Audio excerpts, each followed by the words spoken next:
देश भर में आज बैसाखी का त्योहार हर्षोल्लास के साथ मनाया जा रहा है। बैसाखी के पर्व को पारंपरिक रीति रिवाजों के साथ मनाया जाता है। इसी बीच दिल्ली के बंगला साहिब गुरुद्वारे में भी रौनक देखने को मिल रही है। सिख समुदाय के लोग गुरुद्वारे में मत्था टेक रहे हैं और एक दूसरे को बैसाखी की बधाइयां दे रहे हैं। कहते हैं कि बैसाखी के दिन ही गुरु गोविंद सिंह ने सन 1699 में खालसा पंथ की स्थापना की थी। और क्या कुछ मान्यता है, आइए जानते हैं। बैसाखी हिंदुस्तान की संस्कृति में बहुत पुरातन त्योहार है। होली के बाद ये दूसरा त्योहार है। सिख पंथ में आज के दिन की एक बहुत महत्ता है और मनुखी इतिहास में आज का दिन एक क्रांतिकारी दिन है, जिस दिन गुरु गोबिंद सिंह महाराज ने श्री आनंदपुर साहिब की पावन धरती पर, जहां आज तख्त श्री केसगढ़ साहब सिखों का एक पवित्र तख्त है, वहां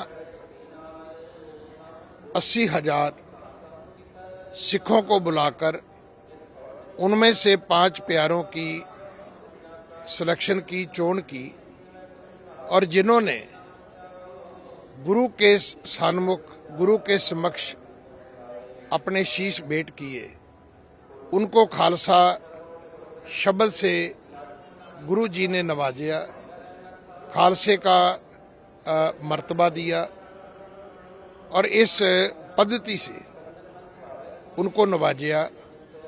खालसा शब्द तो था, लेकिन ये शब्द केवल किसी प्रॉपर्टी के लिए, किसी जमीन के लिए, किसी धरती के टुकड़े के लिए, प्लाट के लिए लिखा जाता था, बोला जाता था कि ये वो धरती है जो खालसा है।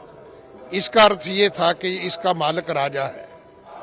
और मनुखी इतिहास में ये पहली बार है कि गुरु जी ने 5 मनुखों को, 5 सिखों को, जिन्होंने गुरु जी को शीश भेंटा किया, भाई दया सिंह, भाई धर्म सिंह, भाई हिम्मत सिंह, भाई मोहकम सिंह, भाई साहिब सिंह को खालसे का मर्तबा दिया और ये उनको आवाजा दिया कि वाहेगुरु जी का खालसा, वाहेगुरु जी की फतेह, कि आज के बाद आपके और परमात्मा के बीच में कोई नहीं होगा। ये शिक्षा दी कि जब किसी को आप मिलो तो मिलने से पहले, जैसे पहले सतकरतार बोला जाता था, आज कोई राम राम बोलता है, कोई सलाम अलैकुम वालेकुम सलाम बोलता है, तो सिख को हुक्म है कि आप जब किसी को भी मिलो तो पहले अपनी आइडेंटिटी और अपनी पहचान उसको बताओ कि वाहेगुरु जी का खालसा, वाहेगुरु जी की फतेह। बहुत अच्छा महसूस हो रहा है, खुशी के मारे सारी रात सोए नहीं। सुबह 3 बजे चले थे और 4 साढ़े 4 बजे। जहन में क्या आया, आपने क्यों डिसाइड किया कि बैसाखी के दिन ही मुझे आना है? मतलब हमारे ये बैसाखी के तो इस पे है ना, मतलब ज्यादा पूजा अर्चना होती है बैसाखी पे बाबा जी की। तो ये आज खालसा का 7 दिवस है। आज के दिन मतलब खालसा पंथ की जो साधना दिवस इसको माना जाता है।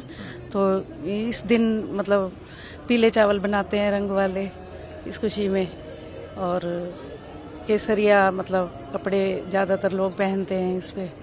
बहुत अच्छा लग रहा है और रात भर तो सोए नहीं है। सुबह 3 बजे चले, यहाँ 4 बजे पहुंच गए। बाबा जी के दर्शन करके बहुत अच्छा लग रहा है। तो क्या आपने पहले से डिसाइड किया था कि बैसाखी के दिन ही जाएंगे? नहीं, डिसाइड नहीं किया था, बस ऐसे ही अचानक से प्रोग्राम बना लिया आने का, तो अच्छा लगा। ये पता है कि पहले जब छोटे छोटे थे तो हमारे मम्मी पापा वो हार वार बना के हमारे गले में डालते थे, हम सारा दिन वही हार ही खाते रहते थे। उसमें बिस्किट, चॉकलेट सब ऐसे डाल देते थे, सारा दिन लटकाते रहते थे और खाते रहते थे। तो ये लगता था कि हाँ, बैसाखी का त्योहार भी एक बहुत बड़ा त्योहार होता है। उस टाइम बहुत महसूस होता था, लेकिन आज ये है कि आज थोड़ा सा ये चीजें कम हो गई हैं। आज ये चीजें थोड़ा सा कम हो गई हैं कि अब बच्चे पहनते ही नहीं है। पहले हम लोग तो पहनते थे, स्पेशली बनाते थे, हमारे यहाँ तो हार पहनते थे, बच्चे सब बड़े सब पहनते थे। अब महत्व नहीं रहा, अब वो पहले जैसा तो नहीं रहा, लेकिन ये है कि बाबा जी के दर्शन करने आए तो बहुत अच्छा लग रहा है। इसके अलावा बैसाखी नई फसल और सिख समुदाय के समृद्ध सांस्कृतिक विरासत का उत्सव है। इस महीने में रबी की फसल पककर पूरी तरीके से तैयार हो जाती है और उसकी कटाई भी शुरू हो जाती है। इसीलिए बैसाखी को फसल पकने के उत्सव के रूप में भी मनाते हैं। ब्यूरो रिपोर्ट, इंडिया पब्लिक खबर। फिलहाल के लिए इस खबर में बस इतना ही। देश और दुनिया की ऐसी ही तमाम बड़ी खबरों के लिए हमारे YouTube चैनल को सब्सक्राइब करें और बने रहें इंडिया पब्लिक खबर के साथ।